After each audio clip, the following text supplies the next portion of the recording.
साल 1983 में केविन नाम के एक आदमी ने एक वर्चुअल दुनिया बनाई जिसे ट्रॉन सिस्टम कहा जाता है। इसी सिस्टम के एक हिस्से को ग्रिड कहते हैं, जहां पर किसी भी तरह के एक्सपेरिमेंट को असल दुनिया के मुकाबले बहुत तेजी से किया जा सकता है। केविन ने किसी तरह अपने शरीर को भी इसी दुनिया में अपलोड कर दिया था। अब कहानी साल 2025 में पहुंची। अब हम डिलिंजर सिस्टम्स कंपनी के मालिक जूलियन को देखते हैं, जिसने ग्रिड के ऊपर एक सुपर सोल्जर प्रोग्राम बनाया था जिसका नाम है एरिस। सालों की ट्रेनिंग के बाद एरिस अब इतना ताकतवर हो चुका था कि वो एक समय पर बहुत सारे दुश्मनों से लड़ सकता है। एरिस को जूलियन अपनी कंपनी का हुक्म का इक्का समझता है। अब उसने इन्वेस्टर्स के लिए एक खास प्रेजेंटेशन रखी। सभी इन्वेस्टर्स ने जब सेफ्टी ग्लासेस पहन लिए तो एक बहुत बड़ी मशीन एक्टिवेट हुई जिसने कई लेजर्स की मदद से कमरे के बीचों बीच एक टैंक बना दिया। ये टैंक आधुनिक हथियारों से भरा हुआ था, किसी भी तरह के युद्ध में जाने के लिए बिल्कुल तैयार। जूलियन ने इन्वेस्टर्स को बताया कि इस टैंक को मैंने ग्रिड सिस्टम के अंदर बनाया है और लेजर्स के जरिए असल दुनिया में लाया गया है। अब ये एक बार बना दिया ना, इसको जितनी मर्जी बार कॉपी कर लो। हम कुछ ही मिनटों में इस टेक्नोलॉजी से बहुत सारे टैंक बना सकते हैं, दुनिया की किसी भी फौज को हरा सकते हैं। साथ ही उसने अपने फौजी एरिस को दिखाया जो कि टैंक के अंदर से निकला। उसने बताया कि एरिस बहुत ज्यादा ताकतवर है, उसका पूरा कंट्रोल उनके पास है तो वो गद्दारी नहीं कर सकता। अगर लड़ाई में एरिस मर भी गया तो फर्क नहीं पड़ता,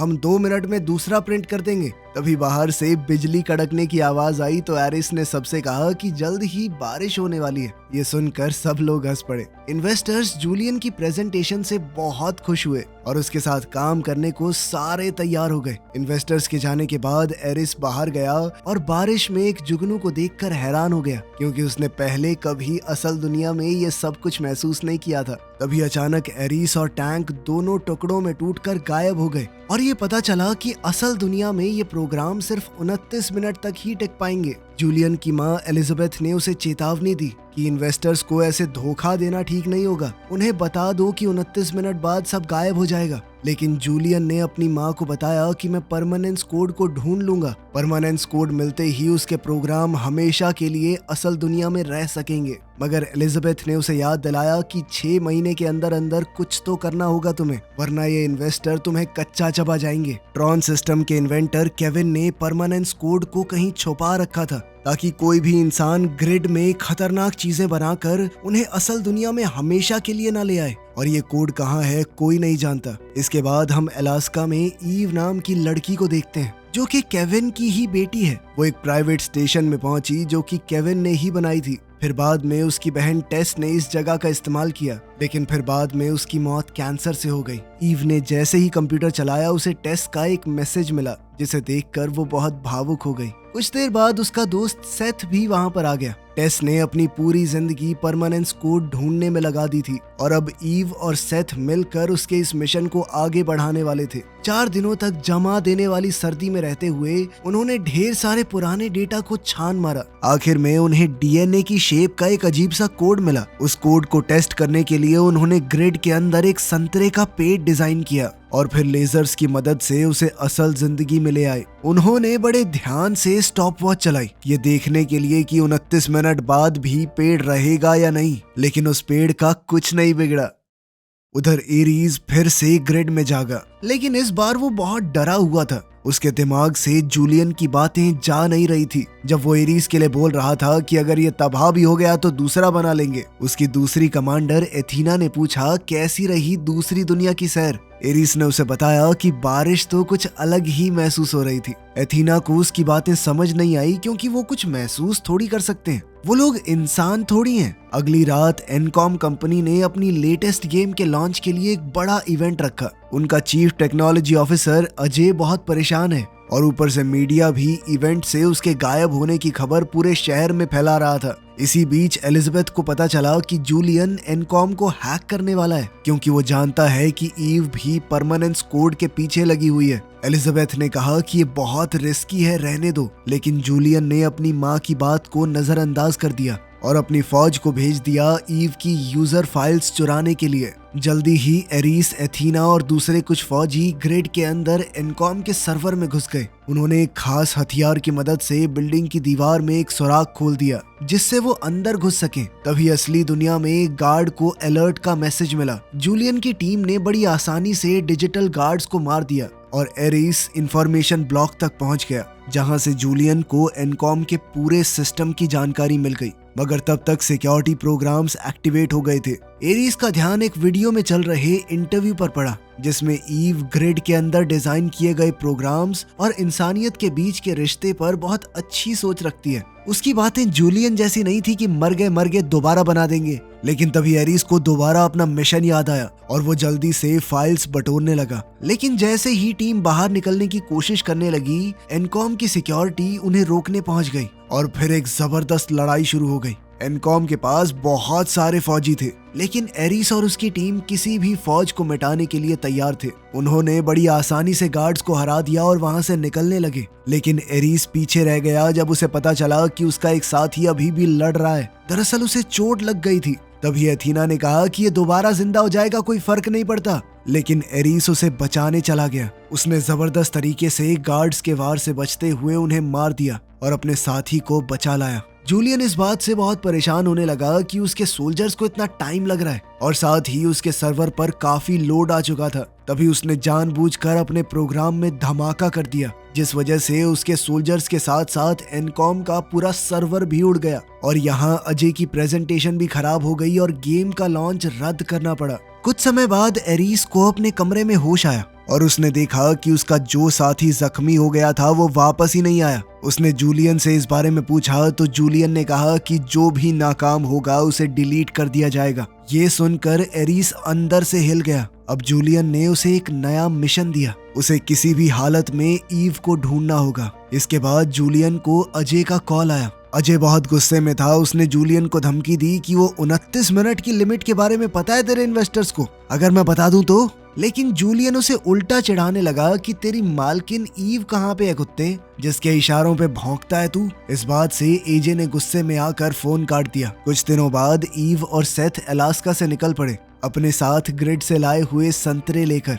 जैसे ही उनके फोन में नेटवर्क आया, एजे ने तुरंत ईव को कॉल किया और गुस्से में सब कुछ बताया कि क्या क्या हुआ है। ईव ने उसे शांत किया और बताया कि कोड मिल गया मुझे। उधर एरिस ईव की सभी फाइल्स को देखने लगा और उन्हें देखकर उसे इंसानों और जिंदगी के बारे में और पता चला।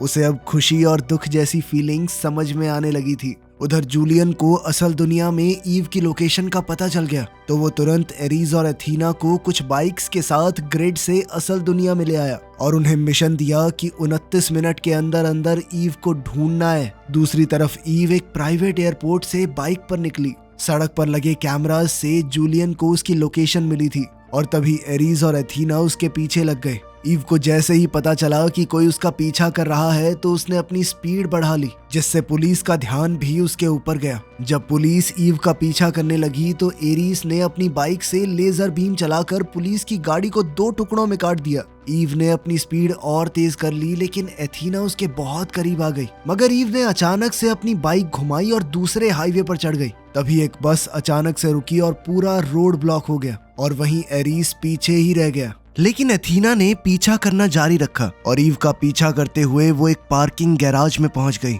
ईव कुछ गाड़ियों के पीछे छुप गई और जैसे ही एथीना रैंप पर आई, ईव ने अपनी बाइक उस पर फेंक कर उसे गिरा दिया। तभी एरिस को अलर्ट मिला कि एथीना के ऊपर हमला हुआ है। वो जल्दी से बाइक भगाकर उस लोकेशन की तरफ पहुंचा। वहीं एथीना जल्द ही संभल कर रैंप पर चढ़ने लगी लेकिन वहीं ईव उसकी बाइक चुरा कर तुरंत वहां से निकल पड़ी। जैसे ही वो सड़क पर निकली, एरिस भी वहां पहुंच चुका था और वो दोबारा से उसके पीछे लग गया। उसने ईव को रोकने के लिए लेजर बीम का इस्तेमाल किया पर ईव जैसे तैसे बच गई। हालांकि इस पकड़ा पकड़ी में कई गाड़ियों के एक्सीडेंट हो गए। एरिस पूरी रफ्तार से ईव का पीछा कर रहा था लेकिन अचानक से उसके सामने एक गाड़ी आ गई। गाड़ी के अंदर एक बच्चा था और एरिस उसे देखकर रुक गया। इसी बहाने ईव को आगे बढ़ने का मौका मिल गया। इस सारी घटना को जूलियन अपनी स्क्रीन पर देख रहा था और अपने इन फौजियों की नाकामी से नाराज होकर अपने कुछ लोगों को भी उसने ईव के पीछे भेज दिया। बहुत सारे बटन ट्राई करने के बाद ईव ने अपनी बाइक पर लेजर बीम एक्टिवेट कर दी लेकिन एरीज बड़ी आसानी से उस लेजर बीम से बच गया। वो बाइक को और तेजी से चलाकर ईव के बिल्कुल पास ले गया।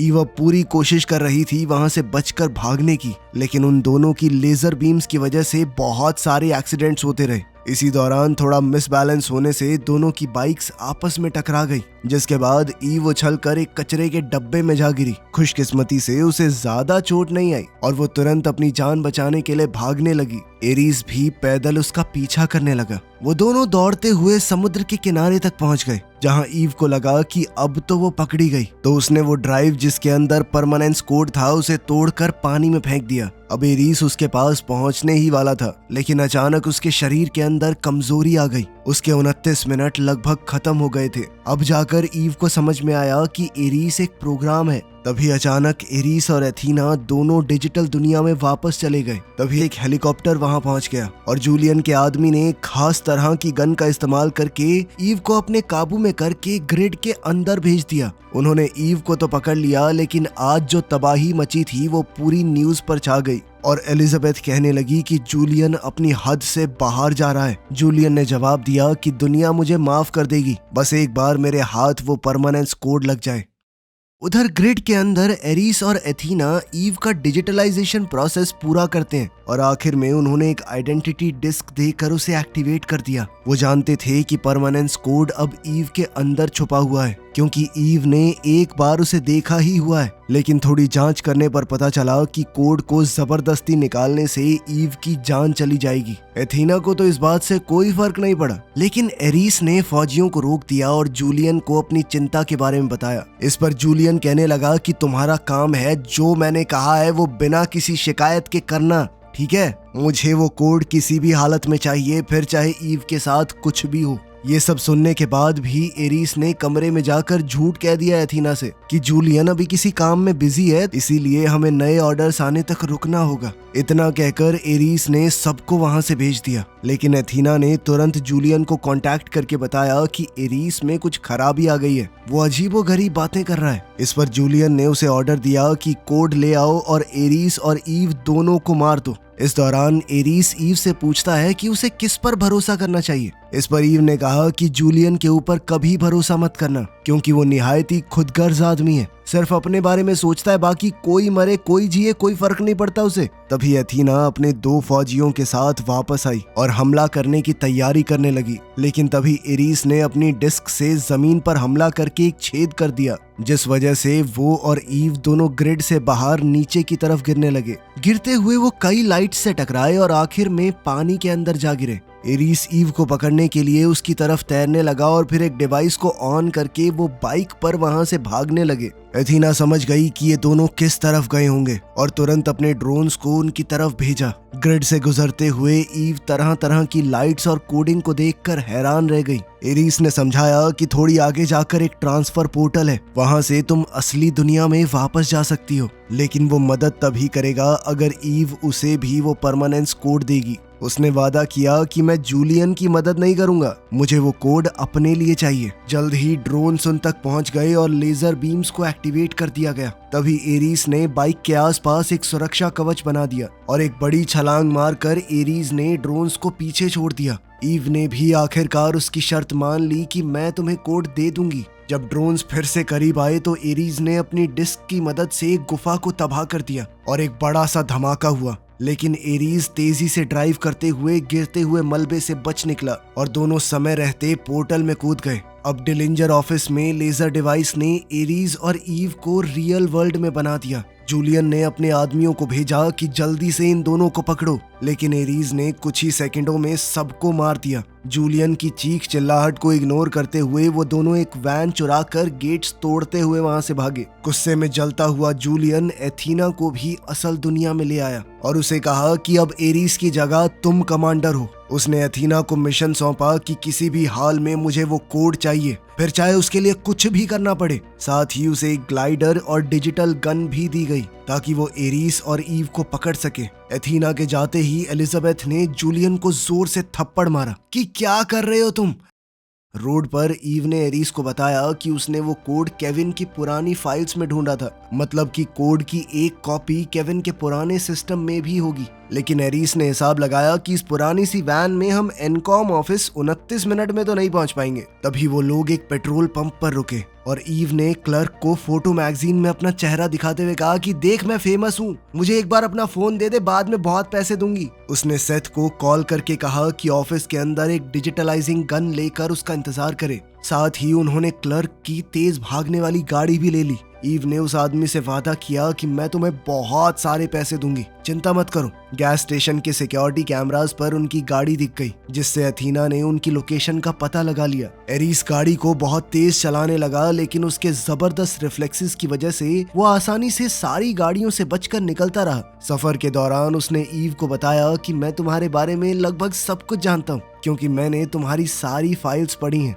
तुम्हारे परिवार के साथ तुम्हारे भेजे हुए मैसेज तक पढ़े हैं। ईव ने उसे बताया कि प्यार और दुख इंसानी जिंदगी का हिस्सा है। एरिस भी समझ गया कि ईव अपनी बहन के काम को इसलिए जारी रखना चाहती है ताकि वो उससे जुड़ी रह सके। एनकॉम ऑफिस के बाहर पहुंचकर एरिस ने जल्दी से गाड़ी पार्क करने के चक्कर में ठोक दी। वो दोनों सेथ से मिले और तेजी से म्यूजियम फ्लोर की तरफ भागते हुए गए, जहां पर केविन का पुराना सिस्टम एग्जीबिशन में लगा हुआ था। जैसे ही ईव को कोड मिला, सेथ ने डिजिटलाइजिंग गन को जोड़ना शुरू कर दिया, लेकिन इससे पहले वो एरिस को कोड दे पाते एथीना वहां पहुंच गई। उसने तुरंत हमला नहीं किया और एरिस समझ गया कि ये बस इस बात का इंतजार कर रही है कि मेरे 29 मिनट खत्म हो जाएं। एरिस ने कहा कि प्लान को थोड़ा बदलना पड़ेगा, मेरे बिना तुम दोनों इससे लड़ नहीं पाओगे। वो खिड़की से कूद गया ताकि एथीना से लड़ सके, लेकिन ईव एरिस को मरने नहीं देना चाहती थी। उसने गन को एक्टिवेट कर दिया और एरिस को केविन की ग्रिड में भेज दिया। अब एथीना खिड़की तोड़कर अंदर घुस गई।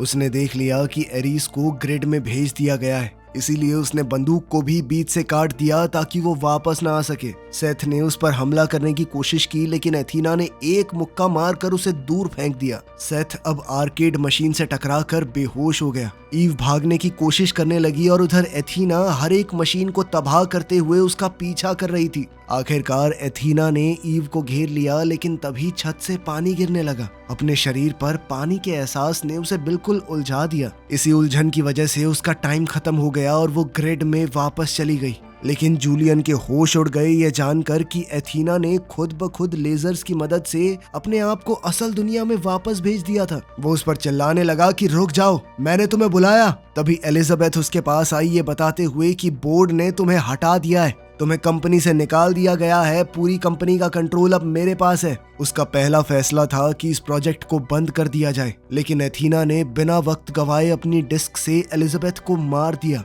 ये देखकर जूलियन बिखर गया, लेकिन एथीना ने उसे याद दिलाया कि तुमने ही तो कहा था कि किसी भी हाल में तुम्हें वो कोड चाहिए, तो मैं तो बस अपना मिशन पूरा कर रही हूँ। अब एथीना ने अपने 2 फौजियों और एक बहुत ही ताकतवर व्हीकल को असल दुनिया में बुला लिया था। उन्हें लेकर वो अपना मिशन जारी रखती है। उसके जाने पर जूलियन कंप्यूटर की तरफ भागा और सिस्टम को ओवरराइड करने की कोशिश की, लेकिन एथीना ने पूरे सिस्टम पर कब्जा कर लिया था। उधर एनकॉम ऑफिस में अजय तबाही देखकर हैरान रह गया। ईव ने उसे पूरा सच बताया और कहा कि इस बंदूक को जल्दी से ठीक करो, यही हमारा आखिरी चांस है। तभी उन्हें दूर से एथीना आती हुई नजर आई और ईव समझ गई कि जब तक डिलिंजर सिस्टम्स के सर्वर चल रहे हैं, एथीना बार बार वापस आती रहेगी। उसने अजय से कहा कि एथीना की गिराई हुई बंदूक का इस्तेमाल करके डिलिंजर सिस्टम्स के सर्वर्स को हैक करे और उनकी ग्रिड को बंद कर दे। सड़क पर लोग एथीना को देखकर उससे घबराने लगे। पुलिस का एक हेलीकॉप्टर उसे रोकने के लिए आया, लेकिन एथीना ने खतरनाक लेजर्स का इस्तेमाल करके उसे हवा में ही उड़ा दिया। कुछ ही देर में फौज ने अपने फाइटर जेट्स भेजे, लेकिन वो भी कुछ ही सेकंडों में गिरा दिए गए। ईव सड़क पर भाग रही थी, इसलिए एथीना ने बहुत सारी ट्रैकिंग मिसाइल्स उसकी तरफ भेज दी। बेचारी ईव कुछ मिसाइलों से तो बच गई, लेकिन फिर कुछ ड्रोन्स ने उसके इर्द गिर्द घूमकर रोशनी का एक घेरा बना दिया, जिसके अंदर से वो निकल नहीं सकती थी। तभी एक फाइटर जेट एथीना के व्हीकल के इंजन से टकरा गया, जिससे उसने कंट्रोल खो दिया और नीचे गिरते हुए कई बिल्डिंग्स से टकरा गई। उधर केविन की ग्रिड में एरिस केविन की ही एक परछाई से मिला, जो कि इस पूरे सिस्टम को बनाने वाले इंसान केविन की ही एक कॉपी थी। एरिस ने कहा कि अगर तुम केविन हो तो तुम्हारे पास परमानेंस कोड भी होगा। देखो, वो कोड मुझे सिर्फ अपने लिए नहीं चाहिए, मैं जीना चाहता हूँ ताकि ईव को बचा सकूं। तुम्हारी पोती है वो। एरिस की बातें केविन को पसंद आई, इसीलिए उसने परमानेंस कोड दे दिया और उसे एरिस की डिस्क में डाल दिया। एरिस ने अब अपनी डिस्क का इस्तेमाल करके एक रोशनी की बीम में कदम रखा जो उसे केविन के पुराने बेसमेंट में ले गई। शहर में एथीना अब अपने टैंक में बैठ गई थी और उसने तेजी से जाकर ईव को पकड़ लिया। अब उसके वापस जाने के कुछ ही मिनट बचे थे, इसीलिए एथीना ने अपने रास्ते में आने वाली सभी गाड़ियों को चकनाचूर कर दिया। अचानक एरीज सड़क के बीच में आ गया और उसके सूट पर नए रंग चमकने लगे जो बताते थे कि अब वो पूरी तरह आजाद है। एरीज ने अपनी डिस्क को टैंक पर फेंका, जिससे टैंक ने कंट्रोल खो दिया और क्रैश होकर टुकड़े टुकड़े हो गया। अब एरीज भागकर ईव के पास गया और देखा कि वो ठीक है। उधर एथीना फिर से सोल्जर्स प्रोग्राम के साथ वापस आ गई और तीनों एरीज पर हमला करने लगे। ये लड़ाई बहुत मुश्किल थी क्योंकि वो सब भी एरीज की तरह ही ताकतवर थे, लेकिन एरीज ने दोनों सोल्जर्स को गिरा दिया। हालांकि इस प्रोसेस में उसकी डिस्क गिर गई। अब उन दोनों से लड़ने के बाद वो काफी कमजोर हो गया था और एथीना उस पर हावी होने लगी। जब वो एरीज को मारने ही वाली थी तब ईव ने ऐन वक्त पर डिस्क उसकी तरफ फेंक दी। एरीज ने जैसे ही डिस्क का इस्तेमाल किया हमले को रोकने के लिए, एथीना का हथियार बीच से टूट गया। फिर एरीस और एथीना दोबारा से लड़ने लगे और इस बार एरीस उस पर हावी होने लगा। उसने एथीना का हाथ काट दिया और वो उसे खत्म करने ही वाला था, लेकिन तभी अजय ने डिलिंजर सिस्टम को हैक करके उनकी ग्रिड को ही उड़ा दिया, जिसके बाद शहर में डिलिंजर सिस्टम्स की मिसाइल ऊपर से ही गिरने लगी और एरीस ने एथीना को पकड़ कर रखा जब तक वो बिखर कर धूल नहीं बन गई। इसके बाद एरीस ने ईव से कहा कि ग्रिड सिस्टम को तुम्हारी जरूरत है, और फिर वो पुलिस के पहुंचने से पहले ही वहां से गायब हो गया। बाद में मीडिया ने इस इंसिडेंट को कवर किया और डिलिंजर सिस्टम्स के ऊपर कई केस लगे। पुलिस अब जूलियन को गिरफ्तार करने के लिए उसके ऑफिस में पहुंच गई, लेकिन इतने में जूलियन ने खुद को ग्रिड के अंदर भेज दिया ताकि वो गिरफ्तारी से बच सके। कुछ हफ्ते गुजरते हैं और अब ईव परमानेंस कोड का इस्तेमाल करके दुनिया की मदद करती है। सिर्फ एक बटन दबाने पर खाना और दवाइयाँ असल दुनिया में आने लगी। फिर एक दिन उसे एरीज का पोस्ट कार्ड मिला। वो पूरी दुनिया घूम रहा था इंसानियत को समझने के लिए। वीडियो पसंद आई तो लाइक कर देना, चैनल को सब्सक्राइब कर लेना। मिलते हैं अगली वीडियो में।